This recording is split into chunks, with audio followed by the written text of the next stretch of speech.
Boy, boy, I have a treat for you guys today. So, this is gonna be basically how I bought my first ever house at auction. So, the exact full process that I used from, I'm talking like pre auction, mid development, and then post auction. So, this is like the system, if you want to call it that, that I used, just how you can basically do it too, right? So for those of you that haven't seen the last video that I posted, it was sometime last week where I talked about the ownership aspect of my upbringing. That basically details why I decided to get into the property space. But so I don't waste too much time, in a nutshell, I recognize the power and the importance of owning assets. I'd seen it time and time again, from people that I'd observed, and it was a specific conversation that I had with a landlord that made me set out to say, cool, you know what, as soon as I graduate, so just after I finish university, I'm gonna make sure that I basically just buy a house, right? So that that almost, I don't even think the word is calloused my mind, but it made me almost develop this burning deep desire, right, to make it happen. And that brings me on to almost like the first step, right? Like everybody runs past this step because like it sounds aloof and it sounds boring and like mystical, like, oh, like write out your goals and all of that stuff, deep desire, whatnot. But it's so important, because having clarity in your vision, right, and then having a deep rooted desire to make it happen, it just makes everything that you do that much more intentional. And when you do encounter obstacles as well, which I promise you will, as I did when I bought the first ever house, you're that much more able to overcome them. I think it just adds to the natural tenacity that you need to develop when overcoming certain things. So the first thing was I got clarity in my vision. I think that's the saying. I got clarity in my vision, deep rooted desires, however you want to frame it. I think that's even the first step, that Napoleon Hill talks about in Think and Grow Rich. The reason why it's the first step because it's the fundamental, right? It's like trying to build a house on a shoddy foundation. If you don't have it, then you're just not gonna make it a thing. So that was the first thing for me, really. It was setting out to making it happen. And then once I did that, it's that much easier to reverse engineer all of the steps that you need to take in order to make the goal or the vision become true, right? So, in my case, buying a house just after I graduated, and then I knew, okay, there's a knowledge gap that I have to fill naturally. So, I just immersed myself in property podcasts, watching a bunch of YouTube stuff. I didn't have any mentor at this particular point in time. Had I gone back, I just would have, just joined an actual program because it would have saved me a lot of, number one, headache, and number two, a lot of the problems that I encountered that I'm going to talk about. I could have easily overcome them with expert guidance and advice.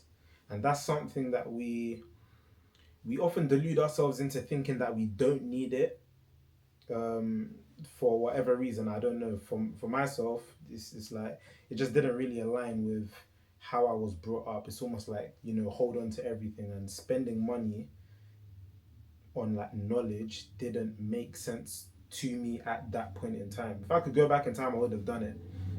Speaking from a place of now experience. But back then I was naive, so it was just like, what, let me do it myself and figure it out myself. And it just caused me a lot of pain. So I ended up mapping out the things that I needed to do to buy the house, which was fill in the knowledge gap. Like I said, podcast, YouTube, whatever I could just access for free, right?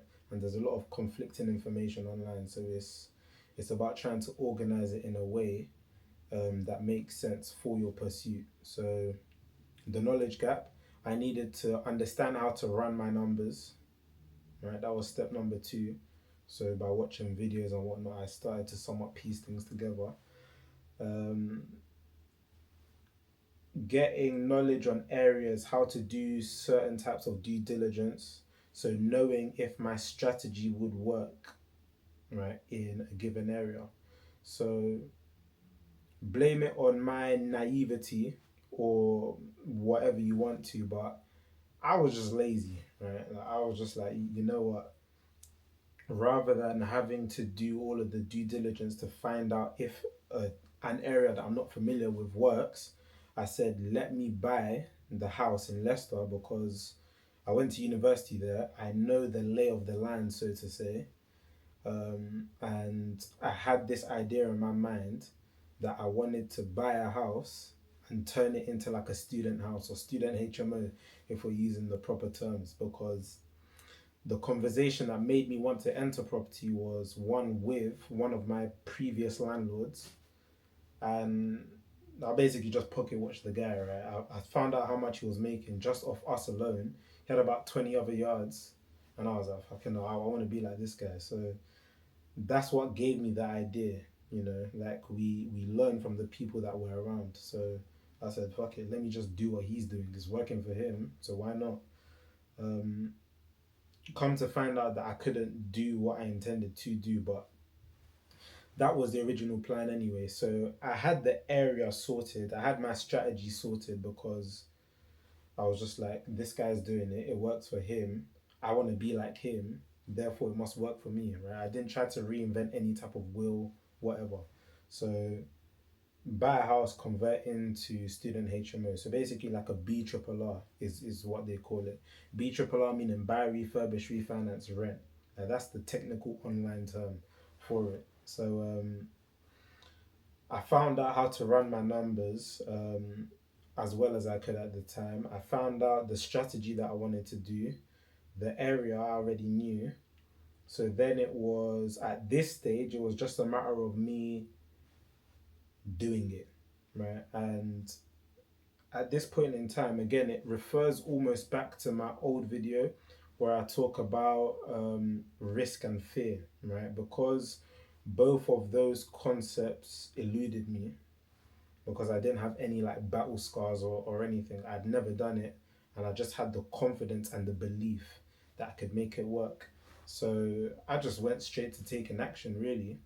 That was the next part, and I think they call it it's almost like beginner's confidence or a certain boldness that you just have, right? And I was doing some reading earlier. There were these two brothers in the early 1900s, right? They were called the Wright brothers, and they ran like a bicycle shop. You know, they weren't incredibly smart or anything. They didn't have any prior experience in engineering in a formal sense. They had no pre-funding, like advanced funding, and just because they had the belief and the desire, right, and the faith as well, which is very important. We'll touch on that in a second. To create an airplane at that point in time, like early 1900s, it didn't exist. I think the exact year was 1903. You know, scientists that were better educated, well researched, they couldn't crack it, right?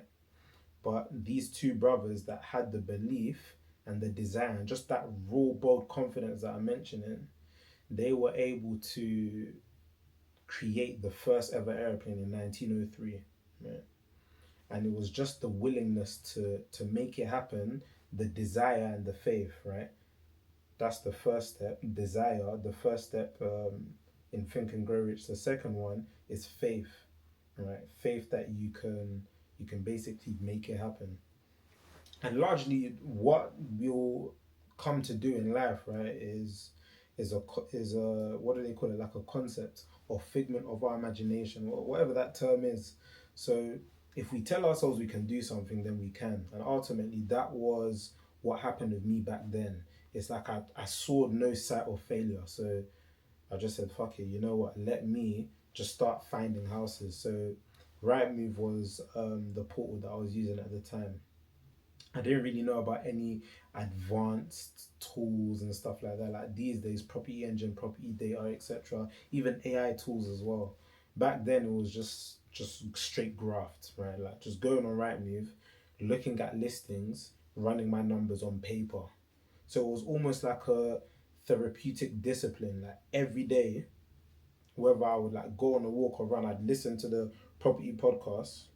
I'd just come back home, open up my book. I probably still have it somewhere, and then I'll just be writing up numbers like end value this, refurb that, blah blah blah. Right, just running numbers, running numbers. Then I found a particular house. It was about 5 minutes from one of the unis in Leicester, and then it's almost like it just felt right. Right, I'm not saying make decisions based on feelings. Never ever do that, and that's another lesson that you come to learn from my experience anyway. But for me, it just almost felt right. Like couldn't even tell you how many houses that I'd cut through at the time, but when I came across this one, I thought this must be the one. So these times I didn't even actually, let me not lie, I knew what an auction was, but I didn't realize that this house was being sold by auction because it was just listed on Rightmove. Then I called in, well, I tried to call in to book a viewing, and then I got put through to an auctioneer. It was SDL auctions at the time, and then they were doing like a block viewing. Right, a block viewing is basically when they have a set time and anybody that wants to view can just go and view it. So I went there. I remember recording. I felt like fucking no. I felt like a proper developer. I was like, yo. I was filming it, everything, and then I just thought like, yeah, this is gonna be the one. This is gonna be the one. Now, I wasn't the best at running my numbers, so the price that I thought that I could buy it at, it ended up being a bit overinflated. And something to be mindful of, this is a mistake that I made back then. When your emotions get involved, right, in anything business wise, this is even just outside of property, we tend to succumb to the emotions that we feel. So I say that to say this: when I was running my numbers, because I desperately wanted this to be the one, I started to almost like massage the numbers. So with the end value, I was thinking, okay, the end value could be a little bit higher, right? Even though certain comparables I was finding wouldn't substantiate that end value. And then with the costs, right? So the money that I had to spend to get it to the end value, I was thinking, do you know what? I could get away with only spending this amount. So I was almost under costing and then overinflating at the top. So it created a false, almost like a false margin that didn't actually exist, right? That was mistake number one. So yeah, I ran my numbers and then I had a maximum price of £170,000. So that's how much I thought I could buy the house for it to work for me, right? So then the auction, I think it was in like August. It was taking place in August, and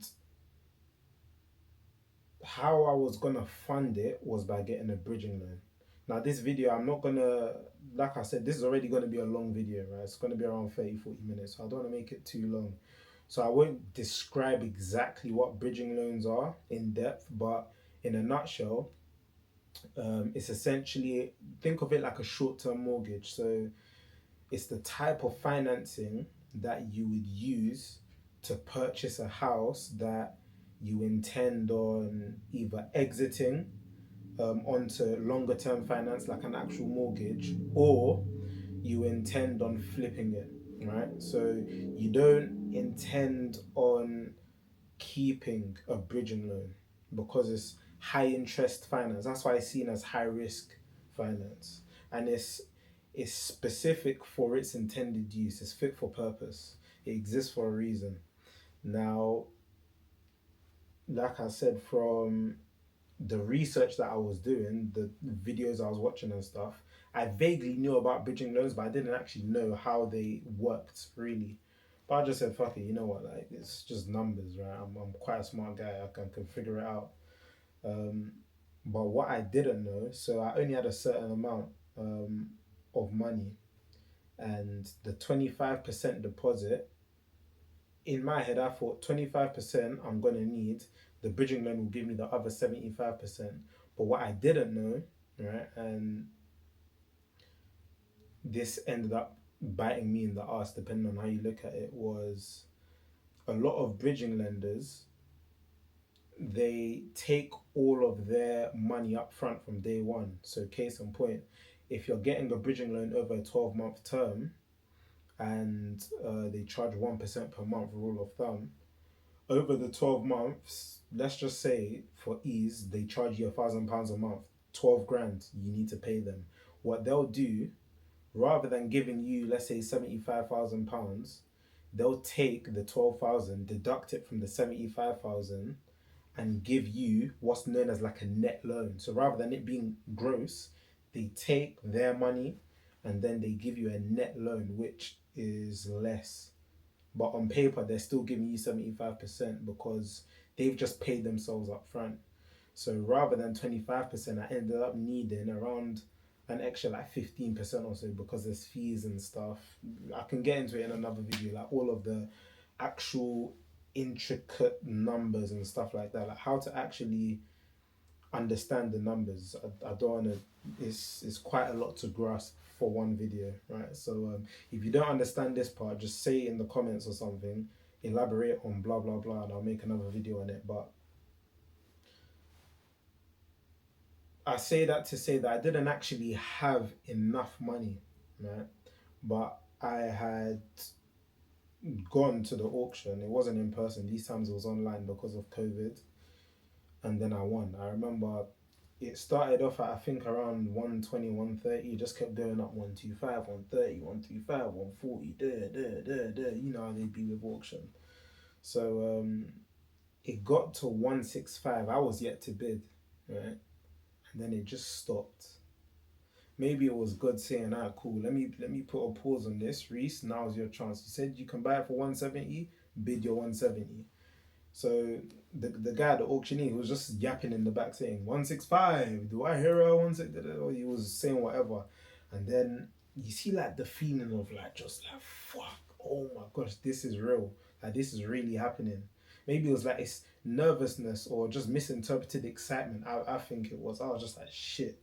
So then I pressed the button 170, and it's almost like time just stopped, right? Like no one else was bidding. The guys, almost like everything was just happening in slow motion. I was just like, shit, have I actually just done this? So then I ended up winning it. I remember seeing on my bank, right? Because with auction, one thing that they do, they take 10% from day one, like 10% of whatever you pay, plus like fees and stuff like that. I remember it was like 18,074 pounds and like 50 something pence, right? I just got the notification on my thing. I was thinking, fucking, I'm broker than a motherfucker right now, right? It just took the money straight away. And with auction, you have to complete fast, right? It doesn't sound fast because it's 28 days, I think I had. Either 28 or 30. I believe it was 28. And 28 days sounds like a lot, it's a month, but in property, things move fucking slow, right? So 28 days in property terms, my gosh. And bearing in mind, I didn't actually have a limited company set up. I didn't have, because I didn't have the company set up, I didn't have a bank account open. I didn't have any solicitors lined up. Did I have a broker these? I had a broker, right? I had a broker and I had a builder. We'll touch on these guys in a second, but um, so just a quick pro tip: if you're looking to buy at auction, have all of these ducks in a row and make sure you have your financing lined up. Do not make the same mistakes that I did. But like I said, it was just the naivety, right? That was the thing that was just pulling me forward. I thought I've seen this a million times on Homes Under the Hammer. I could do the same. So set up the company, which you can set up almost instantaneously. That wasn't an issue, but the bank account was. And because we were trying to get a Main Street bank, it was just it was taking so long. Now, remember I said auction, you only have 28 days. I think we wasted about close to 2 weeks trying to get a bank account open. And for the bridging loan application, I needed a bank account with my company name, basically like a company bank account. The thing that's so annoying is that no funds were even deposited in the bank account. It just goes straight to the solicitors anyway. So it's annoying, but fast forward, we couldn't open it. Well, let me not say we couldn't, but too much time was being wasted. So I made a judgment call. I said, you know what? Let me just buy it in my personal name. Now, doing this stung me in more ways than you can even know. Number one, because I forewent, if that's a word, I forewent my they call it like your first time buyer rights, basically to not pay stamp duty. Because there were tenants in the house, it was classified as an investment property. Now, naturally, it was my first house, so I shouldn't be paying stamp duty. But because it was classified as an investment, I had to still pay stamp duty. So that was like a waste almost, and that was that mistake anyway. It stung me again towards the end, but I'll explain that later. But um, that happened. I ended up getting solicitors from someone I knew who like buys and develops, but the solicitors they gave me weren't on like some type of panel, so they needed to be on a panel for the lender, for the bridging lender. So then imagine now, like I think around 3 weeks has gone by. I had instructed my solicitors, they'd started the work, I'd paid them, and the lender's like, no, like you can't use these solicitors. I was like, what the hell? So then I ended up having to try and find new solicitors to take on my case. Now imagine we're 3 weeks into a 4 week completion on auction, and I need to instruct new solicitors. Most people are just like saying fuck off, basically, like politely. But I found these solicitors who said like, yeah, we'll take it on, but we're not guaranteeing that we're gonna complete in time.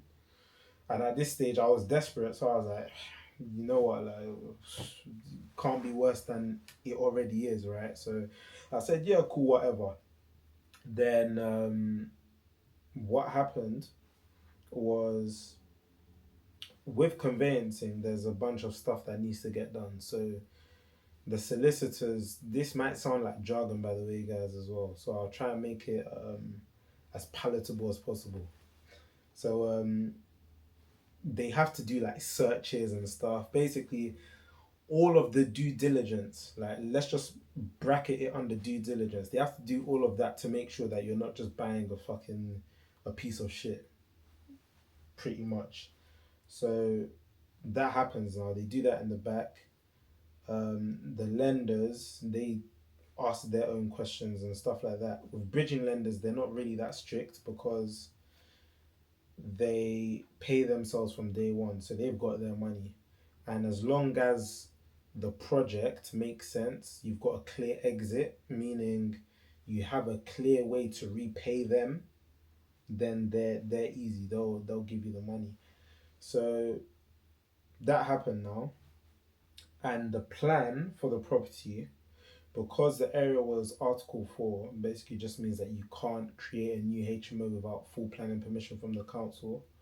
I had to pivot. So it changed from me wanting to do the student HMO stuff to me just flipping. Right? So buying, developing it, and then selling it on. I didn't end up selling it on, but that's a story for another day. Now, at this point, because I told you guys the bridging loan gave me less than I had needed, I basically needed to raise, I think it was like an extra 20 or 30 grand. I can't remember the exact numbers. And I remember just thinking, flipping hell, like you see the type of stress that you get when basically for me everything was on the line, right? Like I put all the money I had pretty much to try and make this thing work. And if I didn't complete in time, I had the risk of losing my deposit. So that's why auction is considered to be risky, because if you don't complete in time, the seller has the right to withdraw and keep your deposit. So I was thinking, fucking hell, like I'm definitely not completing in time, right? And now I need more money as well to even complete it. So it's like I'm stuck. I'm caught between a rock and a hard place. But the beauty about, I'm gonna say like a troubling situation, is that you have no option but to make it work.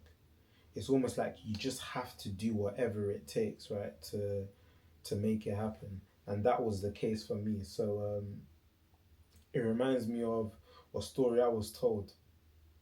Um, it was like a Spanish conqueror, I think it was Hernan Cortez. It was in like the 1500s, right? They sailed over to Mexico, I believe, to fight I think it was the Aztecas, or the Aztecas, something along those lines. But what happened was when they landed on shore, right, the leader Cortez, he turned to his soldiers and basically told them like, yeah, burn all the ships.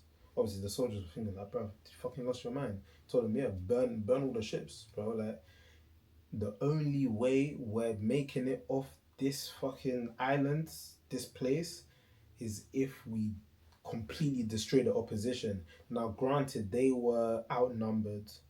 They were essentially seen as like the underdogs or the weaker opponent.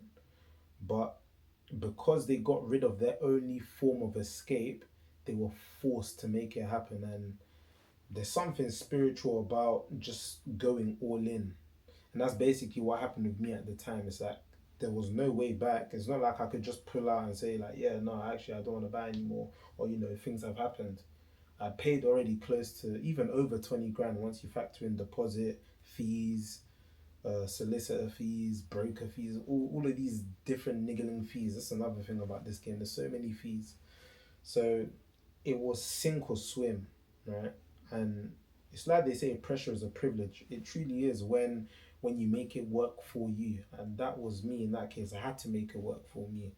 So I ended up raising the money that I needed to complete.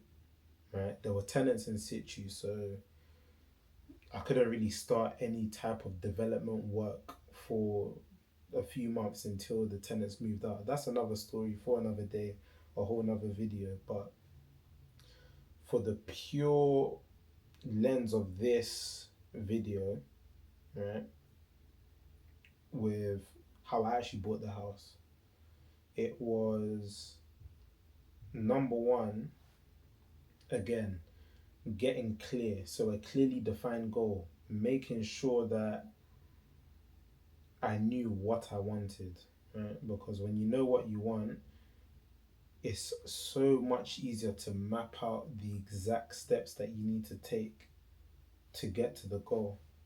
And for me, it was just creating the discipline of finding properties that were suitable for my strategy, running my numbers, picking up the phone, making the phone call. It's that simple. I wasn't even thinking about the actual auction day or what I had to do after. Now, granted, I had the luxury of being naive, yeah. So I couldn't even really overthink. Um, yeah, I just couldn't overthink anything. I just had to do what was right in front of me. So it was running my numbers, looking at property listings. I couldn't even tell you how many viewings I went on. In that particular auction, there were three different houses that I could have bought. Um, that I remember I'd run my numbers on, that I tagged up, so to say. So step one was the clearly defined goal. Step two was reverse engineering to find out the steps that I needed to take to get to the goal.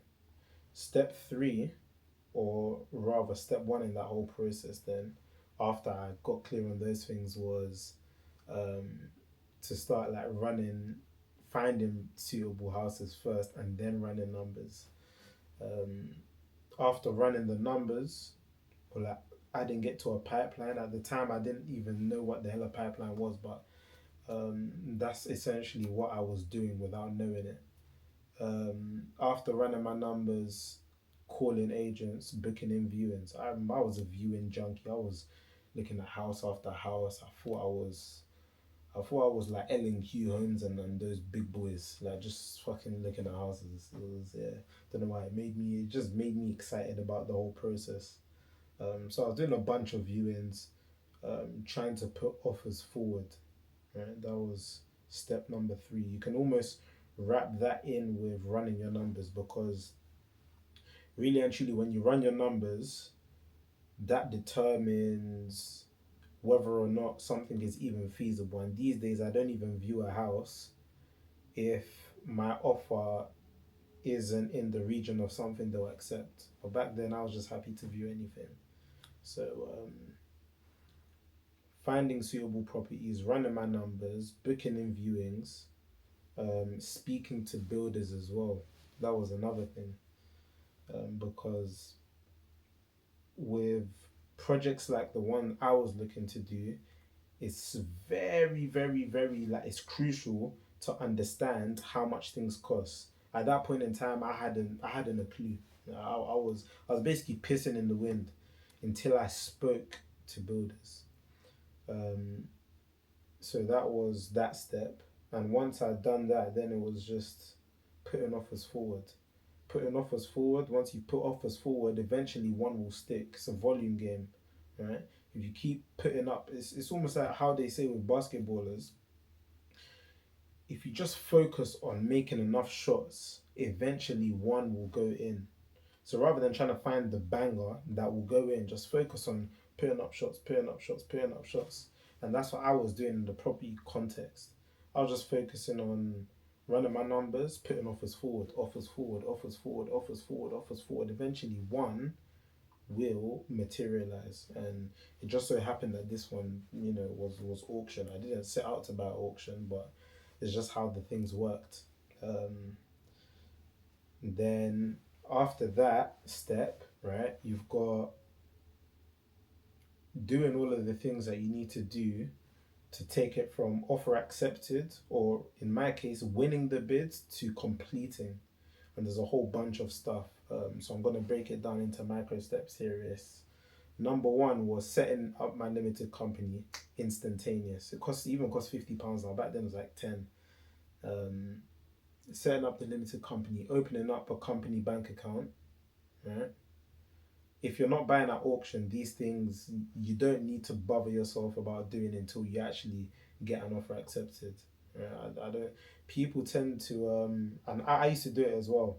I think it's this thing, where we want to convince ourselves that we're making progress, but people over worry about the little things that don't actually move the needle forward. So that's why I always tell people, don't worry about setting up company this and that. Like, you can literally do it in like 10 minutes. Um, but obviously, in the case of an auction, then you would have to come prepared. That's different. So, setting up the company, setting up the bank account, respectively. If you haven't already built out your power team, you're gonna need the first person. Well, it's solicitor. You will need, definitely. Your broker as well. Super, super important. Solicitor, broker. In this case, I didn't need any like professionals like architects and stuff, because it was just internal reconfiguration, nothing crazy. Um, you don't really need an accountant at this stage. Who else? You got your builder. You do need, especially quotes wise, if you don't know how to price things up. Um, so yeah, when you're going through that purchase process, it's just a matter of keeping the pressure on and keeping lines of communication open between the different members. So speaking to your broker, checking in with them constantly, right? Because if you don't, then you can just get pushed to the back, and things will just almost like fade out. So you always want to keep on top of it. That's a mistake that I made that I've now learned not to do. So with your broker solicitors as well, they're notorious for just faffing about. Now, granted, you might have a lot of different cases that you're working on, but if you don't keep on top of your solicitors, then you'll just get pushed to the back of the queue. So that's another thing. Keeping lines of communication open within all of them. Um, Other than that, it is, well, what I did anyway. I was speaking to my builder, just confirming and finalizing the scheme of works. They call it a schedule of works. Um, the quote that they give you, yeah. So confirming that. These times, another mistake that I made, I didn't have any type of like contracts and stuff like that.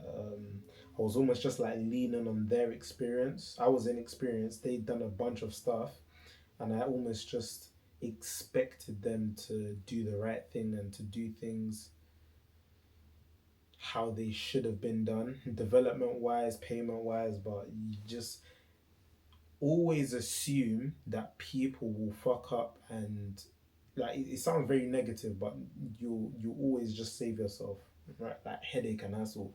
Always assume that they will let you down or they'll fuck up, and they can't be trusted, right? And then you just put things in place, contracts, schedule of works, payment schedule in line with the schedule of works, right? To ensure that you're never overexposed. That's what happened to me, and another video will go into that. Um, and then once you've done that, then it's just a matter of completing. Still, yeah. So that's the full process that I went through. Now I am conscious of time. I see we're about 37 minutes 20 seconds, so I'm not gonna ramble on for too long. But yeah, I bought the house for 170. This is just headline numbers quickly. Bought it for 170. My costs I think were about 40 grand or so. End value 250. Um, so yeah, did it go to plan? Did it not? It didn't really go to plan. It ended up working out. I pivoted. I kept the house instead of flipping it. Story for another day again. Um, and I still own it to this day. Can't lie, it's been, I think it's been like 3 years since I bought it now, probably 2, 3 years, somewhere around there. So yeah, that's what kickstarted all of this for me. But lessons wise, the things that I want to make sure that you guys take away, right? If there's only one thing, obviously you're gonna be at different stages depending on where you are and what you need, etc. But learn from what I've just shared. The first thing being having a clearly defined goal. This is the most important thing that you can make sure you do, right? Um, that's number one. Number two, once you've got this clearly defined goal, right, developing a burning desire, right, that's the first step in the riches. Think and grow rich, and then the faith as well. If you want to delve into those concepts, just pick up the book Think and Grow Rich. But super, super powerful. Faith as well, especially that. Taking action as well. That's number three that I have down here. So none of this was possible if I were to just paralyze myself by over analyzing, and it's a common loop that we get caught up in, right? Analysis paralysis, feeling that we need to know everything before we move forward. The ironic thing is there's always going to be something more to know, right? Even the richest people on earth, the biggest developers on earth, don't know everything, but didn't stop them from getting to where they are. So that's another lesson. Number four, accepting the inevitability. Fucking hell, that's the word. Inevitability. Yeah. Accepting the inevitability of obstacles and challenges. Once you make love with the fact that things will never go smoothly, you'll just trust yourself that much more to overcome it. And it almost ties in with the desire and the faith as well. Right? Because if you have those two things, you'll be able to overcome any type of obstacle, I promise you. Number, I think this is number five, maybe. Know your numbers. So figuring out how to run your numbers, super important. Don't blindly trust builders like I did. Make sure you hold them accountable. Schedule of works, contracts, depending on the scheme of build you're doing. Right. Most recently, I had to use JCT contracts, but if it's just small works, then like a minor works contract will suffice.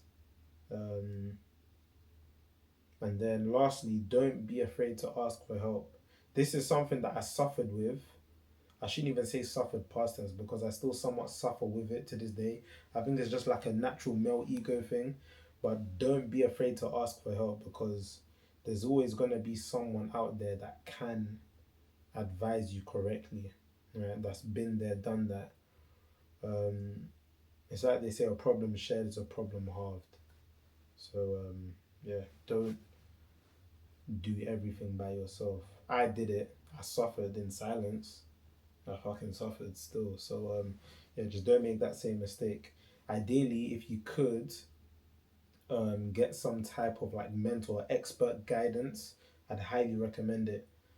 But yeah, just make sure you take one of these concepts and apply it to your situation, your scenario, because it's one thing watching, right? Like watching this, it's another thing gaining an insight and then applying it and taking action. That's where the magic happens. So yeah, guys, forgive me if the audio as well is bad. I've forgotten my mics. I think I left them in my car, and I left my car somewhere flipping outside of London. So it is what it is. Hopefully, the audio isn't too bad though, and you got value from this. Comment down below if there's something specific that you want me to cover next video. Other than that, I will see you guys on Sunday. I'm going to be making another one.